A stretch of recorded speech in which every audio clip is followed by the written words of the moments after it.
Ok, estamos gravando. Aqui quem fala é Matheus Gonçalves, diretamente de Joanópolis, no interior de São Paulo. E eu tô aqui com a Rafaela Monteiro. Rafa, como é que tá a chuva aí em Niterói? Oi, Matheus, tudo bem? Aqui ainda não tá chovendo. Entendi. Aqui na minha cidade está chovendo bastante. E São Paulo, capital, então, nem se fala. Tá feia a coisa. Bom, enfim, a gente está aqui para gravar um podcast que faz parte de um trabalho da disciplina de Formação Econômica do Brasil, do nosso curso, que é Relações Internacionais na Universidade Federal Fluminense, a UF. E essa disciplina ela é ministrada pelo professor Leonardo Leite.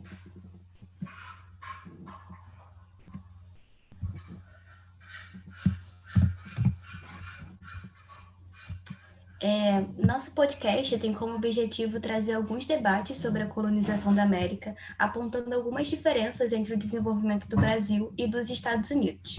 Eu vou me apropriar de algumas ideias do Caio Júnior para enfatizar a análise de que essa colonização não aconteceu como um projeto. Na verdade, ela foi parte de um todo muito maior e que, inclusive, pouco tinha a ver com o Brasil e com os Estados Unidos de fato. É importante entender que nesse momento existia uma Europa que buscava por novas trocas comerciais e que passava por crises internas. Os Estados Unidos, por conta da proximidade e de características climáticas parecidas, serviu bem para que o excesso de inglês se dirigisse para lá, sem que gerasse uma grande diferença no modo de viver deles. Com o Brasil, isso não aconteceu. Ao mesmo tempo que ele já se encontrava mais distante da Europa, suas condições ambientais também eram diferentes demais para os europeus. E isso não tem nada a ver só com gostar mais de frio ou de calor. Isso também tem a ver com o tipo de agricultura que é possível desenvolver no lugar. Isso tem a ver com uma cultura sim, mas também tem a ver com uma economia que pode ser gerada. Fazendo um exercício de lógica, um europeu escolher viver no Brasil naquele período era necessário mudar toda uma base alimentar e cultural, enquanto que nos Estados Unidos isso não era nenhuma questão. Esse foi o perfil traçado, inicialmente, os Estados Unidos servindo como uma mini Europa, enquanto o Brasil, por ser um território totalmente diferente e ainda desconhecido, apresentando obstáculos a serem resolvidos pelos portugueses. Por conta dessa diferença, o Brasil inicialmente não era interessante. Portugal precisou organizar estrategicamente uma produção para que o território brasileiro tivesse como ser aproveitado. A iniciativa foi de produzir aqui o que era raro de encontrar na Europa. Essa produção ainda apresentava um outro dilema. Quem trabalharia nela? Qual português, por livre escolha, iria preferir ir para um território diferente para fazer um trabalho braçal que para eles era desvalorizado? A solução foi obrigar que outras pessoas fizessem o que os homens brancos não estavam a fim de fazer, gerando uma agricultura feita através da escravização de indígenas e posteriormente de negros africanos.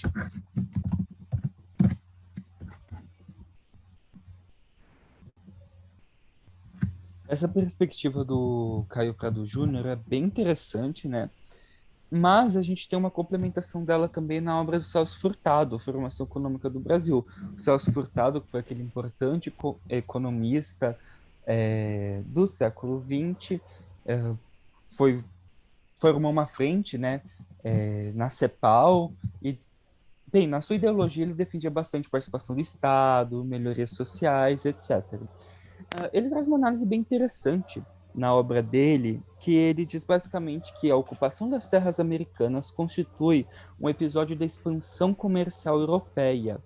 Nesse sentido, a gente pode até fazer um link um pouco com o Darcy Ribeiro, né, na obra dele sobre o povo brasileiro, que inclusive é uma falha que eu aponto na obra do Celso Furtado, que ele não traz tanto essa perspectiva dos nativos, e é bem interessante, por exemplo, quando a gente tem na obra do Jean de Lery, que ele veio fazer uma visita para o Brasil e ele lá tentando explicar para o indígena como funcionava o sistema capitalista, o indígena simplesmente respondeu o seguinte: agora vejo que vós, outros maírs, sois grandes loucos, pois atravessais o mar e sofreis grandes incômodos, como dizeis, quando aqui chegais, e trabalhais tanto para amontoar riquezas para vossos filhos ou para aqueles que vos sobrevivem, não será a terra que vos nutre o suficiente para alimentá-los também?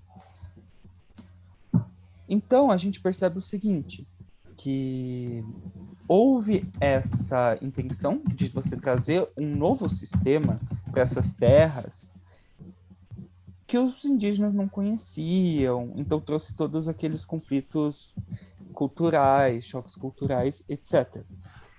Mas aqui o Celso Furtado traz outras questões, e agora focando mais exatamente nas diferenças dos Estados Unidos e da Inglaterra, a gente começa percebendo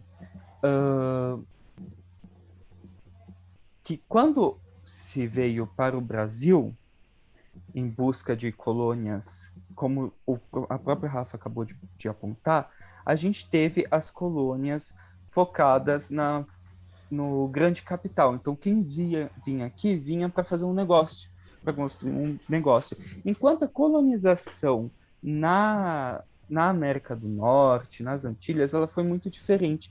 Ela ocorreu a partir de colônias de povoamento, muitas delas com objetivos militares, né, com objetivos de se impor na América e fazer frente à Espanha, que naquela época já estava decadente, e isso formou um sistema de pequena propriedade no norte.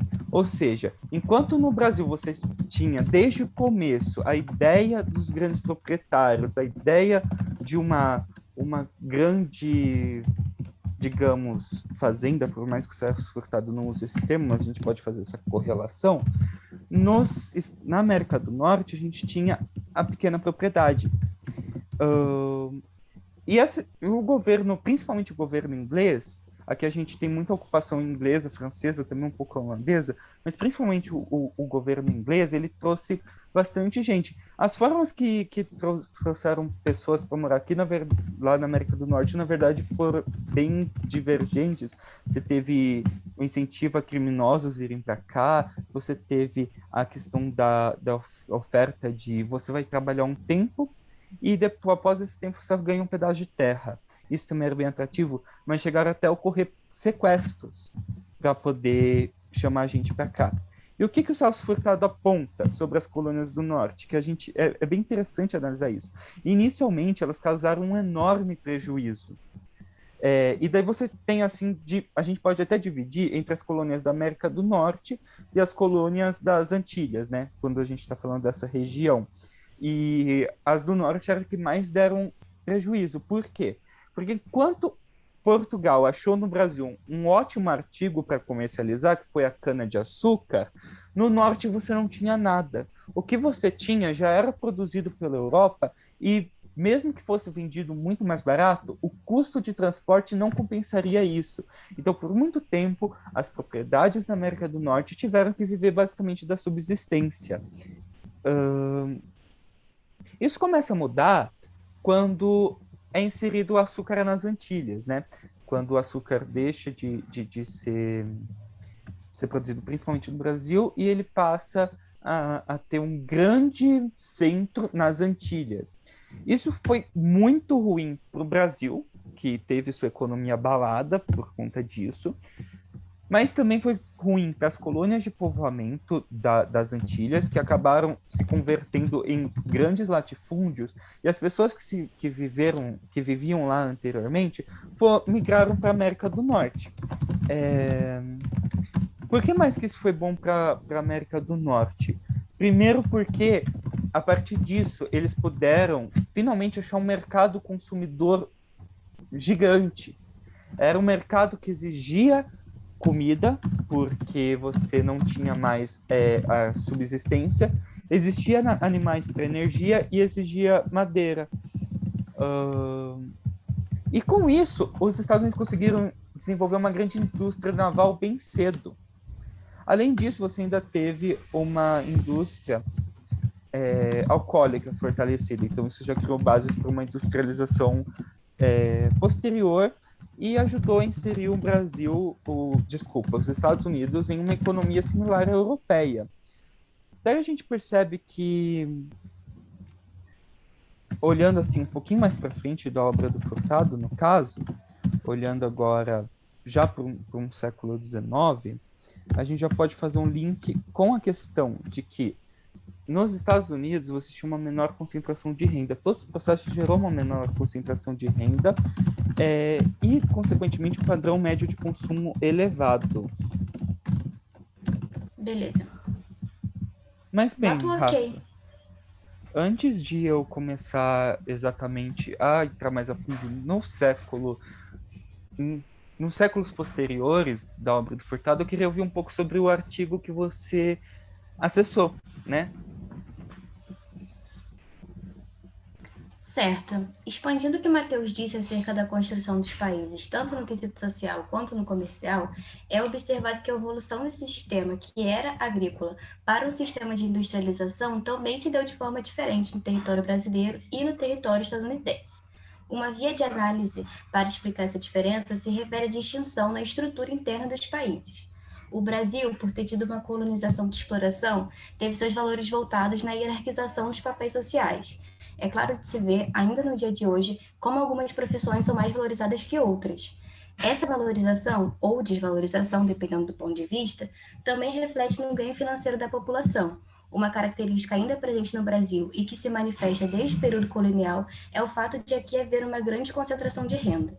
Em termos econômicos, essa concentração não apresenta efeitos benéficos, porque isso significa que tem menos gente propensa a gastar e um mercado consumidor reduzido, e que em algum momento isso vai representar o entrave para o desenvolvimento do país.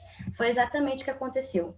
Parte do sucesso da industrialização dos Estados Unidos se deu por conta de lá haver uma melhor distribuição de renda e, consequentemente, um maior mercado consumidor, o que fez a economia girar.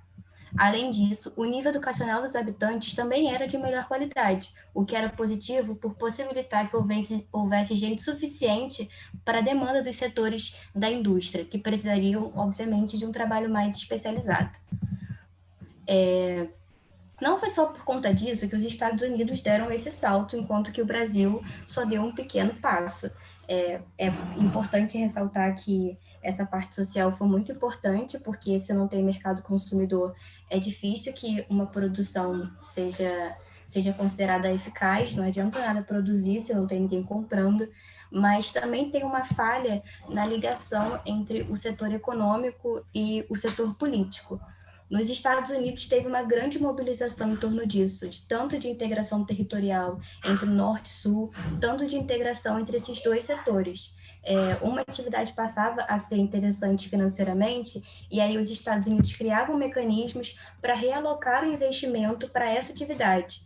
E para assegurar que isso desse certo, era criado políticas públicas para poder fazer com que isso funcionasse. E funcionava como um ciclo de feedback. Ao mesmo tempo em que tinha o mercado consumidor que dava conta de comprar tudo o que poderia ser produzido, havia realocação de investimento com base em política pública, e por fazer sentido essa política pública, havia mais realocação de investimento, e assim foi crescendo e foi desenvolvendo uma estrutura muito eficaz que possibilitou que os Estados Unidos tivessem uma industrialização muito mais à frente do que no Brasil.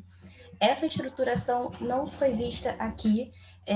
Como eu disse anteriormente, a gente tinha uma concentração de renda muito significativa, era muito dinheiro, mas com pouca gente, e não havia essa ligação tão forte entre o setor econômico e o setor público. Então, acabava que começava a funcionar, mas aí não tinha o apoio que precisava, então regredia e ficava nesse ciclo.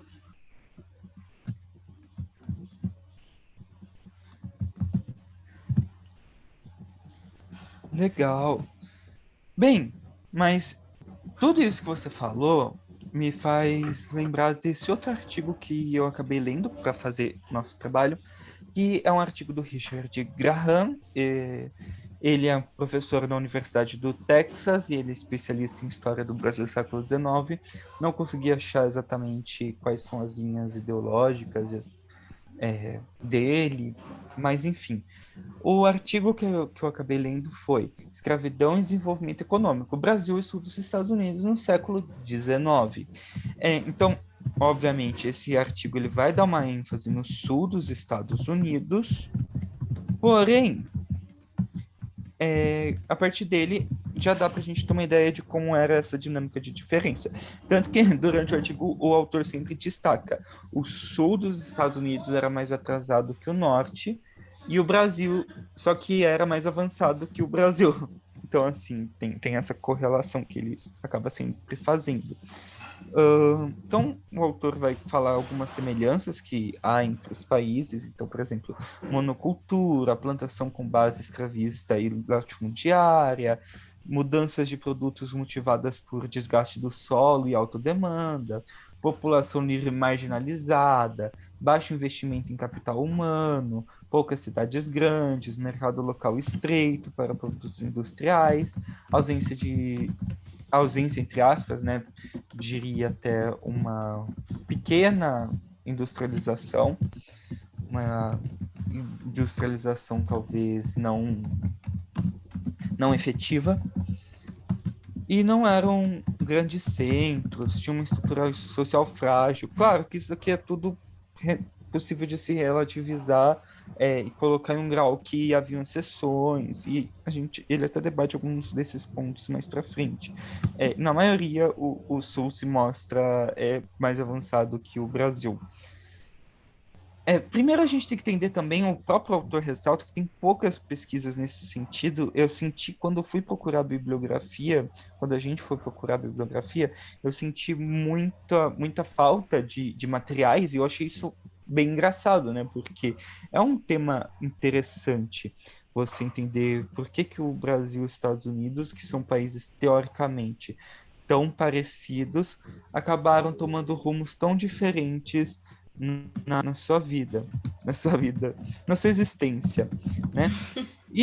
Mas eu quero dar eu quero dar uma ênfase em um livro que a gente não teve a oportunidade de ler, porque por conta do curto tempo para produzir o podcast, mas é Brasil e Estados Unidos, o que fez a diferença, do Ricardo Lessa, que eu tenho muito interesse em ler, já conheci o Ricardo Lessa antes, mas enfim, ainda sinto uma falta de artigos e tudo mais. Acho que a principal diferença assim, que o autor acaba citando na questão dos primórdios das diferenças entre Brasil e Estados Unidos no século XIX é a questão da diferença entre o algodão, o produto algodão e o produto café. Por quê? Enquanto o algodão se desenvolveu de forma mais rápida, era um produto atrelado a a revolução industrial, era um produto assim necessário, essencial. O café ele era um produto de consumo, que se faltasse não ia acontecer uma super crise, uau, todo mundo vai morrer por causa de café. Diferente do algodão, porque se o algodão parasse, a economia iria parar. A economia de todos os países atrelados a essa indústria, né? E bem, enquanto isso, o café ele era um produto que trazia para os seus produtores um menor poder de compra. O algodão ele trazia uma riqueza acumulativa melhor, por mais que a relação entre o preço de exportação e o preço de importação do café fosse mais favorável. Mas, enfim, a- o autor ele vai citar, além disso, a questão do desenvolvimento, né, dos dois países. Porque enquanto o Sul ele era mais desenvolvido em vários setores, como por exemplo transporte, daí ele cita o Rio Mississippi e diversas estradas bem produzidas eram muito melhores do que os rios brasileiros para navegação, pelo menos os que estavam ali mais atrás da região cafeeira, as estradas não eram bem feitas. Inclusive ele cita, né, que enquanto nos Estados Unidos você teve evoluções graduais nos meios de transporte, então, por exemplo, você teve o depois da mula, o boi e depois o trator, no Brasil não. Você nunca teve essa transição para o boi como meio de transporte. E na tecnologia da agricultura também havia esse problema. Então, por exemplo, no Brasil não foram usados roçadeiras, cultivadores, grades ou semeadores mecânicos por muito tempo. A enxada foi a principal ferramenta por todo esse período. Além disso, por mais que, como a gente viu antes, os dois países usassem queima do solo, essas coisas, eles usavam queimadas, movimentação de cultura, talvez até menos, muitas vezes menos pelo desgaste e mais pela vantagem do aproveitamento extensivo e pela vantagem de uma alta de um novo produto, mas também algumas vezes pelo desgaste do solo. Os agricultores dos Estados Unidos eles se esforçavam mais para preservar o solo, eles tinham mais consciência dessa necessidade. Além disso, eles tinham melhor conhecimento de fertilizantes, eles se interessavam muito mais em pesquisas. Então, você tinha todas essas iniciativas dessa classe de agricultores do sul dos Estados Unidos. Uh, Ele também rebate o argumento de que a escravidão forma as bases para seu fim, de que a industrialização é impossível com a escravidão. Ele fala que sim, a escravidão é um sistema que atrasa o país, o desenvolvimento do país, porém, nos Estados Unidos você teve escravos industriais no sul dos Estados Unidos, e foi um tipo de escravidão que gerou resultados econômicos. Então, não seria um impedimento no Brasil. No Brasil poderia ter acontecido a mesma coisa. Ele coloca talvez como um dos piores, das maiores diferenças e que o que mais deu vantagem para os Estados Unidos, por mais que não seja o único fator, a ausência de fronteiras nacionais no comércio com o norte, porque o sul comercializava com o norte dos Estados Unidos sem a questão de barreiras nacionais, e isso trazia uma certa vantagem, porque ele tinha lá um território mais envolvido para comercializar, sem ter que passar por tanta burocracia como o Brasil. E além disso, querendo ou não, ele recebia algum retorno, já que todos lá eram cidadãos americanos ou estadunidenses. Então, eles acabavam tendo algum retorno para o seu território. Nessa tecnologia também houve bastante ajuda estatal, empréstimos, etc. A gente tem outros fatores também que eu já acho nem tão importantes de citar da obra do Richard Graham, mas tem mais coisas interessantes como a distribuição de terras, não era tão diferente entre o Sul e o Brasil. Em contrapartida, a distribuição de riqueza era assim muito maior no sul dos Estados Unidos. Você tinha mais pequenos proprietários no sul dos Estados Unidos, embora os grandes latifúndios, como eu acabei de falar, eles eram tão presentes que ainda assim deixavam uma concentração de terra tão forte que é difícil distanciá-la tanto da do Brasil. Ele coloca a questão das vilas, que elas eram mais envolvidas no sul dos Estados Unidos. Ele coloca que talvez uma única diferença mais efetiva assim do Brasil em um sentido positivo seria a concessão de alforrias. No Brasil você tinha mais alforrias, inclusive a gente vai debater isso daqui a pouco em outra referência. Bem, mas de qualquer forma, mesmo tendo mais alforrias no Brasil, no sul dos Estados Unidos você tinha maior desenvolvimento humano e maior mobilidade social. Então, tudo isso, atrelado também à dominância dos valores burgueses do Sul em relação ao Brasil, que tinha mais valores senhoriais e era baseado numa sociedade hierarquicamente estruturada. A partir de tudo isso, os Estados Unidos conseguiram tomar um passo à frente do Brasil, de acordo com Richard Graham. Já indo para o Celso Furtado, quando ele analisa o século XIX, a gente tem outros aspectos interessantes e uns aspectos complementares. Então, ele diz, por exemplo, que o argumento de falta de protecionismo não caberia tanto e de dependência da Inglaterra não caberia tanto, porque você teve um efeito protecionista da crise do final do século XVIII e do início do XIX, que teria efeitos tão parecidos quanto a de tarifas externas. E, além disso, o sistema geral de política econômica estadunidense, baseado no protecionismo, começou depois da sua industrialização.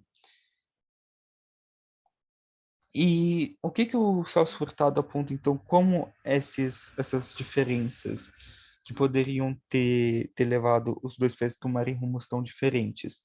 Primeiro, a questão da classe dominante. E esse é um assunto bem interessante, porque o Celso Furtado diz que, enquanto no Brasil a classe dominante era os grandes agricultores, latifundiários, escravistas, nos Estados Unidos, no geral, né, ele não faz essa diferenciação entre norte e sul, havia uma classe de pequenos agricultores e também os burgueses, grandes comerciantes, que acabavam dominando o país e viam maior necessidade da industrialização do que na nossa nação. Além disso, a Grã-Bretanha, ela colocou uma colonização diferente dos Estados Unidos, como a gente viu antes. O Celso Furtado, ele diz que ele reforça um pouco alguns argumentos, mas ele traz outra coisa interessante, que é, nas colônias do norte, a Inglaterra autorizava a construção de indústrias que ajudassem, né, a reduzir a importação de outros países, mas desde que não competissem, claro, com a metrópole. Então você tinha esse sistema de permissão que já não era tão presente no Brasil, que tinha uma colonização mais efetiva. Por mais que a gente vai ver também na outra referência que uma professora discorda desse argumento. E daí o Celso Furtado, ele dá uma ênfase também no algodão, igual no Richard Graham. Ele fala que o algodão foi o principal fator dinâmico do desenvolvimento da economia norte-americana na primeira metade do século XIX e levou os Estados Unidos a tomar posição na vanguarda da Revolução Industrial. É exatamente essa questão de se atrelar, de se inserir nessa inovação e nessa modernidade.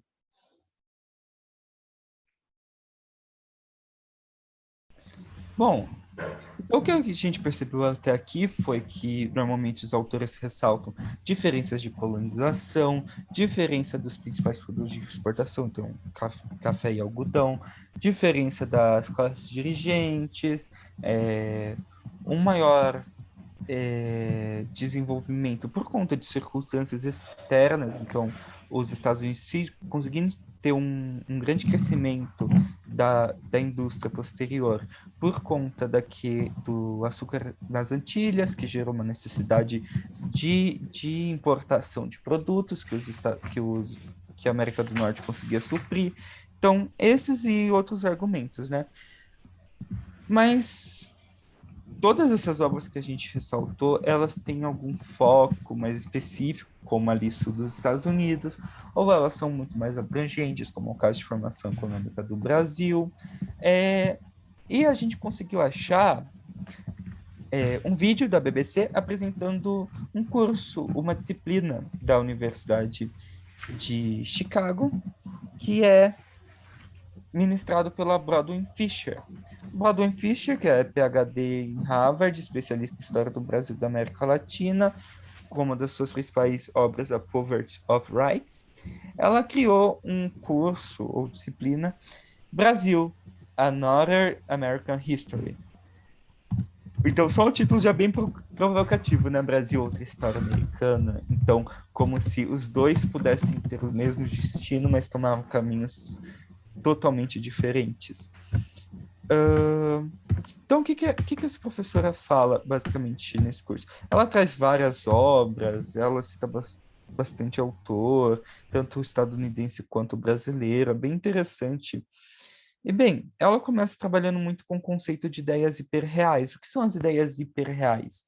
São essas ideias que a gente tem de que, tal coisa é certeza, quando na verdade não é, a gente pode relativizar. Então, por exemplo, o que ela cita primeiro como uma ideia hiperreal? A ideia de que a colonização nos Estados Unidos foi mais branda e deu mais liberdade e que isso, no final, resultou em um maior desenvolvimento das instituições. Isso eu acabei citando, né, enquanto eu estava expondo a minha parte. os argumentos de alguns autores que eu li. Porém, ela critica, né? Ela fala, não foi bem assim, a colonização dos Estados Unidos também deu uma atrapalhada, enfim. E daí, ela também vai falar bastante sobre a questão da ideia hiperreal entre jeitinho brasileiro e o estadunidense seguidor da lei e da ordem. O que ela fala? Primeiro, a questão do jeitinho brasileiro é uma coisa meio cíclica. Por quê? Por conta da existência do jeitinho brasileiro, eu sei que tá no meu sangue, na minha essência, fazer esse jeitinho, e por conta disso eu faço o jeitinho e daí vira um ciclo, né? É bem interessante essa análise dela. Só que ela diz o quê? Ela diz o seguinte, que o jeitinho brasileiro, ele não é exclusivo do Brasil. Nos Estados Unidos você tem muitas atitudes, muitas ações dos cidadãos que são um tipo de jeitinho, né? Que são um jeito assim de descumprir a lei e tudo mais. Mas sobre isso a Rafaela vai entrar ainda mais a fundo, eu acho, né, Rafa?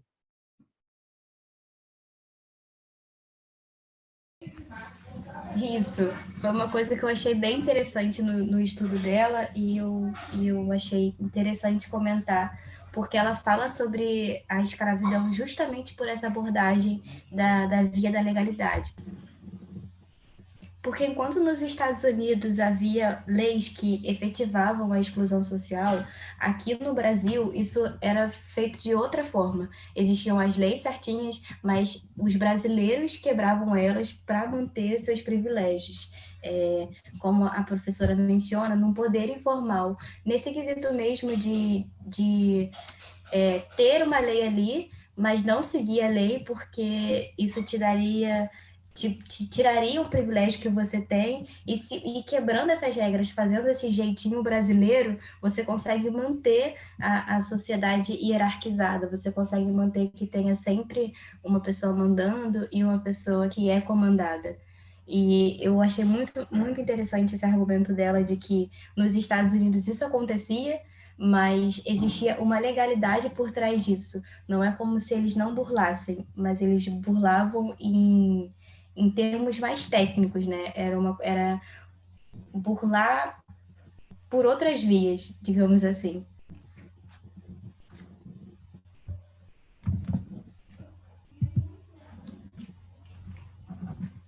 E nesse sentido, eu acho interessante até ressaltar a questão da diferença de como foram os negros tratados pela sociedade durante o fim da escravidão e após o fim da escravidão, né?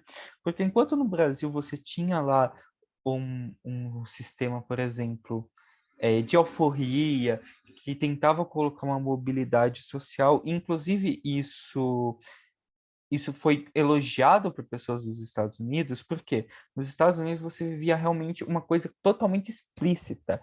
Você tinha um apartheid nos Estados Unidos.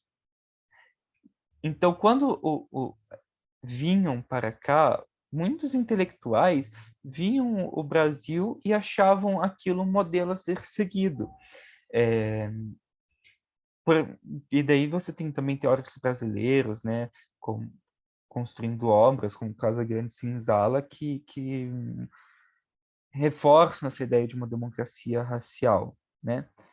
Porém, a gente tem que entender que esse sistema de alforria, esse sistema de ascensão social, ele era apenas mais um mecanismo de controle, uma forma de você evitar confrontos com a instituição. Porque a partir do momento que o negro vai lá, ele enxerga que ele pode mudar de vida, ele pode crescer, primeiro no sistema da própria escravidão e depois no sistema sem escravidão, ele também pode sair da condição social que ele está e ir para um cargo superior. Então, você via no Brasil médicos negros, políticos negros, etc., é muito mais difícil você mobilizar as pessoas a acreditarem que a única forma de mudar sua posição no mundo é confrontar a ordem pré-estabelecida. Então, esse foi um mecanismo de controle usado no Brasil. É interessante, então, a gente notar nesse sentido que esse mito da democracia racial, por mais que fosse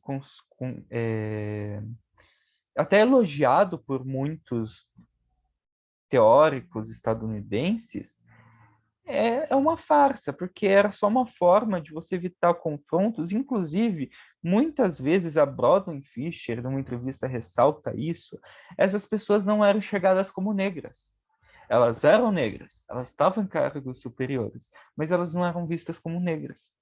Tanto que, posteriormente, há tentativas de embranquecimento. O próprio Machado de Assis, ele era uma figura negra, mas houve tentativas de embranquecê-lo. Então a gente tem que levar tudo isso em consideração. Mas agora acho que acabamos, né?